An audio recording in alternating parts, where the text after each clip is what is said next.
Thank you all for taking the time to come on out tonight. We started this process at the beginning of the year. Last year was my first year as supervisor. Spent a lot of time working with departments, understanding their operations, making changes, some of them cultural, some of them, kind of tinkering with the odds and ends. But we think we have a great team within the township. And so the next thing that we wanted to do at the start of this year was to have these community conversations. The idea is to get our department heads out of the office, out into the public, meeting with you directly, letting them know, or rather letting you know what it is that they do on behalf of the township, which means on your behalf. Without any further introduction, I'll turn things over to Kim. Okay, thanks, Paul. I want to acknowledge and extend my appreciation to the value that Paul sees in communicating with the community and offering these types of events.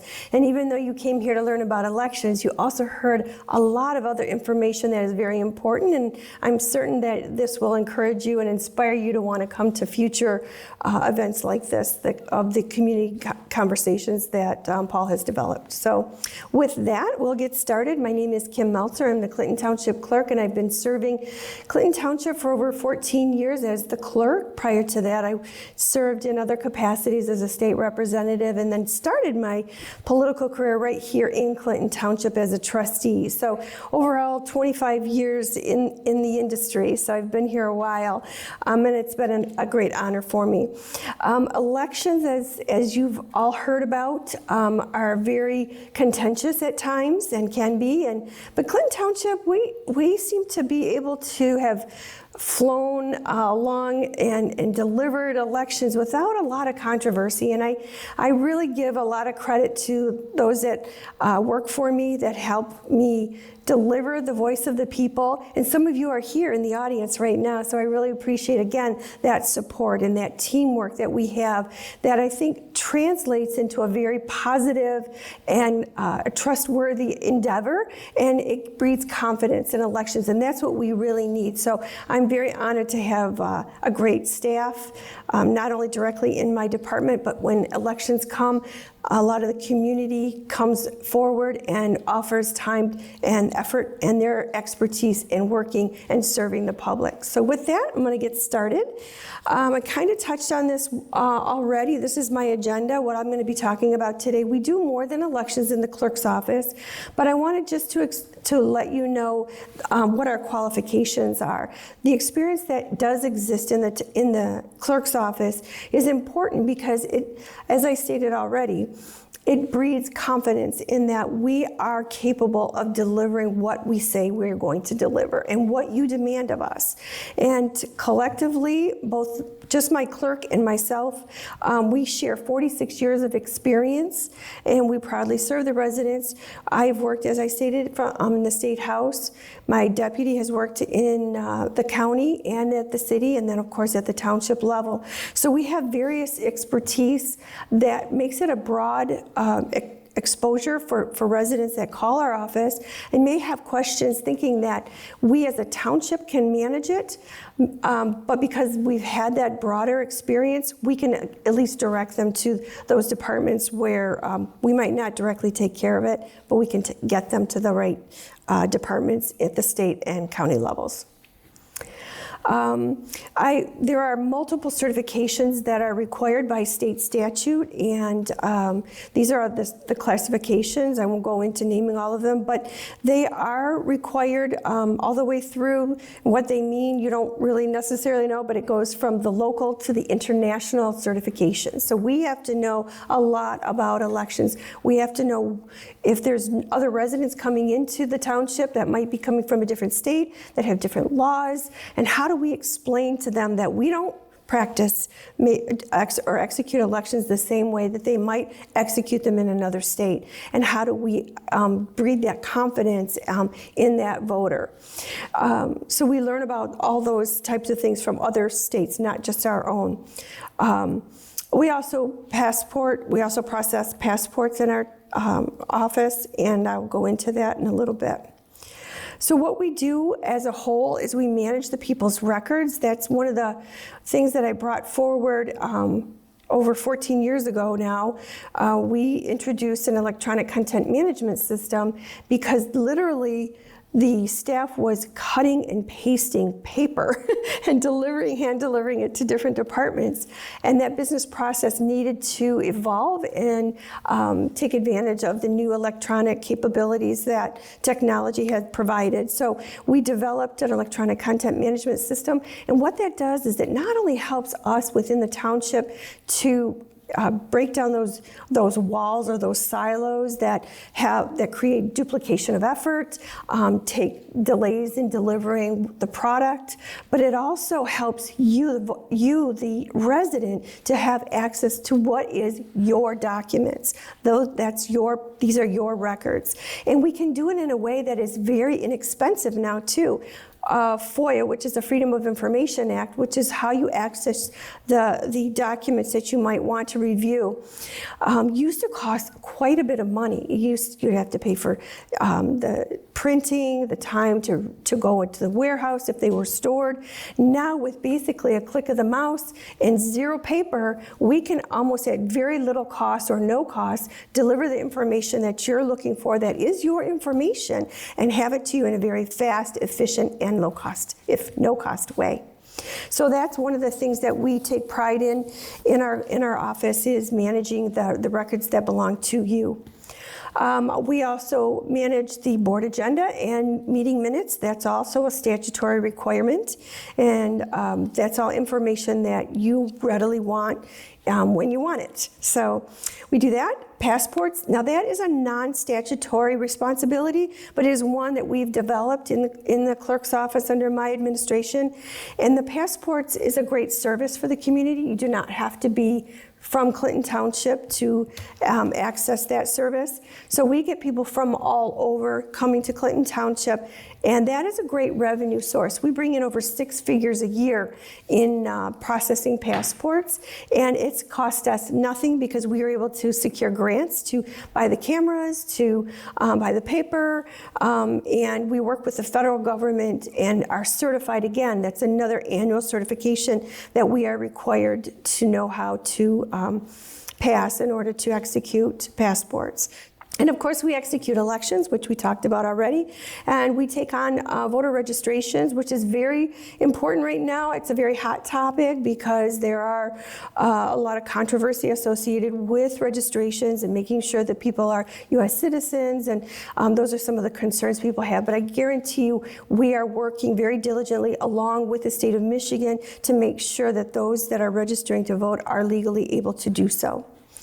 And the list goes on. We do many other things as well.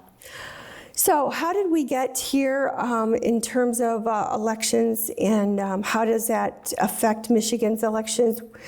Back in 2018 and then again in 2022, there were propositions. And propositions are ballot initiatives that are brought forward initiated by the people and put on the ballot, and you vote for those initiations and those initiatives, I should say.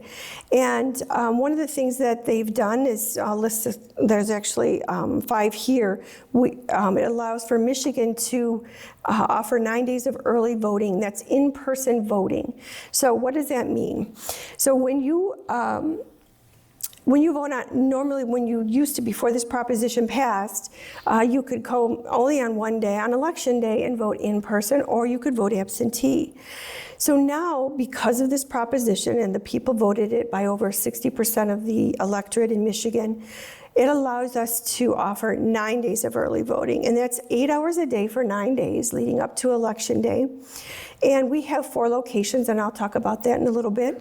But this allows you to, if election day isn't convenient for you to vote, you can choose any one of those other days if you like to vote in person and vote as well. So the other thing this Proposition 2 did is it requires state-funded absentee ballot drop boxes. And I'll talk about those and show you where those are. We have 6 in Clinton Township, and you can drop your ballots off there. Those are under camera surveillance, and they are managed every single day. We pick up ballots every day and document them. So there's a very strong chain of custody so that everybody knows. And then when we enter those into the state qualified voter file, you'll know when your ballot was received. Also, state-funded postage for absentee ballots, and so you no longer have to find a stamp. We allow voters to verify their identity either using a photo ID or a signed statement, which is an affidavit. And also, Proposition 2 allows voters to be added to a list that automatically sends their absentee ballot for every election. And that means being placed on the permanent ballot list, which previously it was just the absentee list, and that one made you sign up for an application every election. So early voting dates and times that are going to be coming up. August 4th is the election day, but our August primary, those early voting days, those 9 days leading up to election day, are July 25th to August 3rd, and then in the November general election, it'll be October 24th to November 2nd. And those are 8-hour days, and they're 8:30 to 4:30, Monday through Saturday, and Sunday from 12 until 8, because you'll learn in a few minutes the location where we offer early voting are at churches as well. So in honor of, in respect to the churches operating and not wanting to conflict with the parishioners there, we come in after church service ends, and then we're required by state statute to be open for 8 hours, so that allows voters to utilize that day if they choose. And we've had a lot of churchgoers actually just come right out of church and go into voting, so it's actually been an incentive, and we are seeing more Michiganders vote because of these additional days to vote and locations to vote at.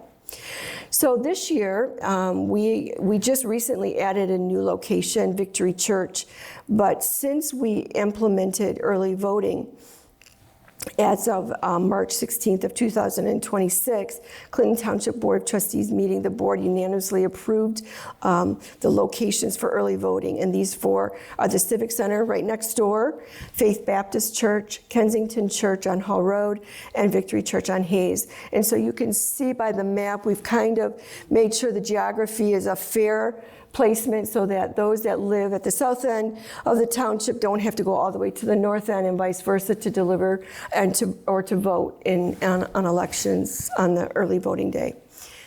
As I stated, midterm elections 2026 are August 4th and November 3rd. And August, I want to talk about the primary ballot.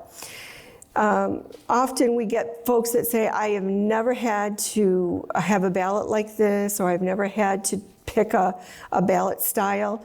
But when you do something only once every 2 years or even once every 4 years, it's not likely you remember exactly what you did. But Michigan elections have always operated this way. So in your August primary ballot, you cannot split your vote, meaning you have to decide what side of the ballot you're going to vote on, whether it be Democrat or Republican. If you cross over on those partisan choices, the entire partisan portion of the ballot will be spoiled. And if you're sending that ballot in through an absentee ballot, you will not know that. And so if you vote in person, the tabulator will spit that ballot back out and let you know you crossed over and your votes in the partisan races will not count. Do you want to try again? However, if you vote absentee and you cross over, that portion of the ballot will not be counted. Now, there's other portions on the ballot that are nonpartisan, and those are the judicial races and ballot initiatives. And those would count still, even if you crossed over. So the nonpartisan portion of the ballot choice would be counted. Our ballot drop box map, as I stated, we have 6 locations. And I'm proud to say that we implemented these ballot drop boxes with camera surveillance prior to, long before the state required it. We heard a lot of the public say that they weren't sure that the drop boxes were secure and safe, and I wanted to reassure the voters in Clinton Township that we do monitor those drop boxes. We have camera surveillance on all of them, and they are placed on township-owned property only. So they're not just placed anywhere. All of these locations at the Civic Center, Fire Station number 1, 2, and 5, our police station, and Heritage Estate, which is a senior living facility which the township owns. So that's where you can drop off your ballot at any one of those locations. You don't have to be in close proximity or a certain address to utilize one. You can use any of them. And as I stated, every single day we pick up those ballots by somebody from my office. So it's not just anybody going into the drop box to pick those up. And then they bring them right back to the township and those are received. This is what your ballot would look like if you received an absentee ballot. So under the permanent ballot list, you're automatically going to receive your absentee ballot 40 days prior to Election Day is when we put it in the mail. It's the blue envelope, and then internally is the purple one. That's the one you're going to place your voted ballot in, inside the secrecy sleeve, and then sign that envelope, and then that's what's going to go into the ballot drop box, or if you're going to mail it, put it in the mail. Our permanent absentee list application is to the right there, and that's what somebody that would possibly be in like a snowbird, somebody that moves often or for visitation, not necessarily lives outside. They have to live in the township. But if you vacation elsewhere or have a second home elsewhere, you would want to use the permanent absentee list or application so that we would know how to send you your ballot to that location. The Postal Service will not forward your ballot. So if we mail it, if the only address we have to mail your absentee ballot is your home address in Clinton Township, that is where we will mail it to. If you're on vacation and you wanted to vote in the election, and you would need to call us, fill out this application, and then we would mail that ballot to you directly from our office to your location. Again, the website michigan.gov/vote is a great resource to view a sample ballot. And I want to encourage you guys too, if you are voting in person, print off a sample ballot, take the time to do your research. You can fill in the ovals, and you can actually bring that with you on Election Day or any of the early voting days that you come in person. And then you can just transfer your results onto the actual ballot at the precinct location. That might get you through the line quicker and make the process faster for you. And then you've already done your research. And then I just can't express to you the importance of communication. If you have any questions at all, do not hesitate to contact our office. That's what we're there for. We're there to help you. ClintonTownship.com is our website. And then you can always contact us through email at clerk@ClintonTownship-mi.gov, and you can contact our office at 286-9422. And then finally, I hope you'll be looking real soon here in the next 2 or 3 weeks. You'll be getting a voter guide. The 2026 voter guide will come in your mail. It's being mailed to every household that has registered voters. It's not to every registered voter because it's too costly to do that, but it is a really great resource, and I hope you'll not only use it for the August primary, but also for the November election. So keep it in your bookshelf and refer to it. It has a lot of the information that we talked about here on the slide, as well as more information. And with that, I believe we are done, and I'll take on any questions or comments you have at this time. Does early voting also include early ballot processing? Because of early processing, that's been allowed also by Proposition 2 of 2022. Now we can process, we do early processing. So we're not waiting to open all those ballots on election night. That was a nightmare, believe it or not. It was so hard because we had to be accurate, we had to be quick. The public wants the election results right away. They're suspicious if they don't get those results right away. But it takes time to process all of those signatures, making sure that they're cured properly if there's any problems. And all of that takes a lot of time. So now the state offers clerks to utilize the option of early processing. And early processing will allow us to once we open that ballot, though, you don't get another one. That's it. What is the cost to obtain a passport from the clerk's office? Passports right now for an adult is $130, so that's routine service. If you want to expedite that, routine service is 4 to 6 weeks. If you need to expedite it to 2 to 3 weeks, it's an additional $60 per application. In addition to that fee, we have a fee as well that's set by the federal government. It's $35 per application, plus if you get a photo with us, it's $15. So just anticipate $50. You can pay that cash or credit card, but you have to have a personal check or money order that we send to the U.S. Department of State. So those are 2 forms of payment that you would be required to have in order to get your passport with the township. How do you ensure the voter rolls are current, updated, and valid? So we get information given to us through death certificates, through the state.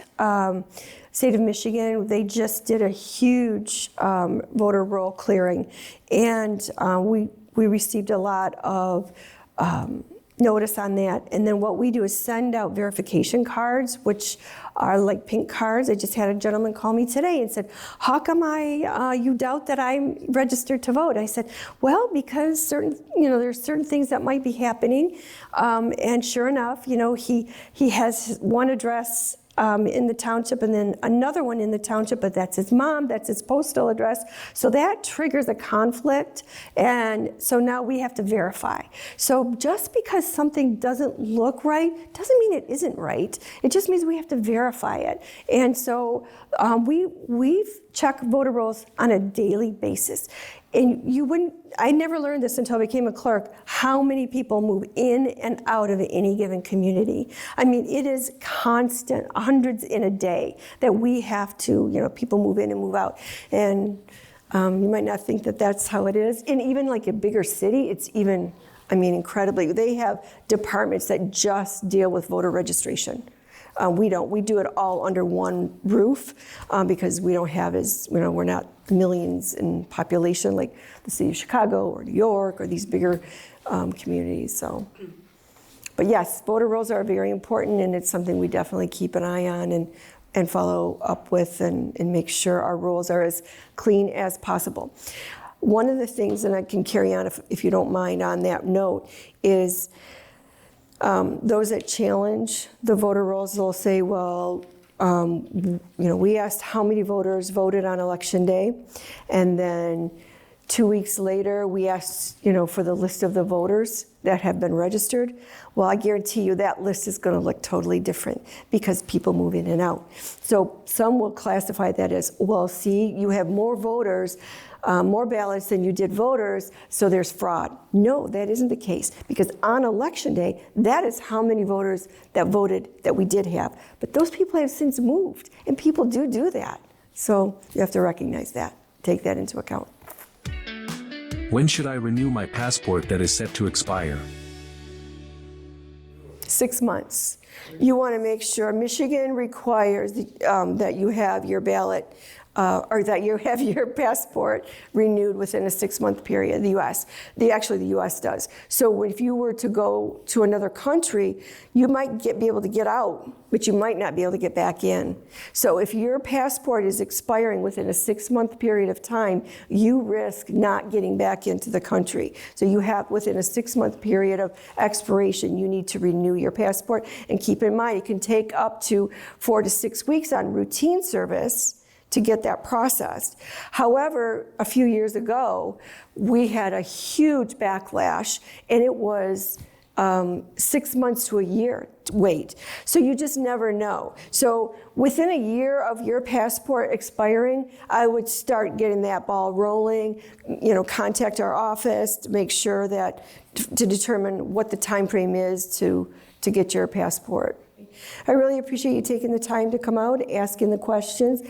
Don't hesitate to ask those tough questions.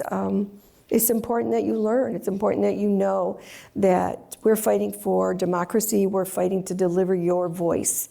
All right, let's hear it for Kim.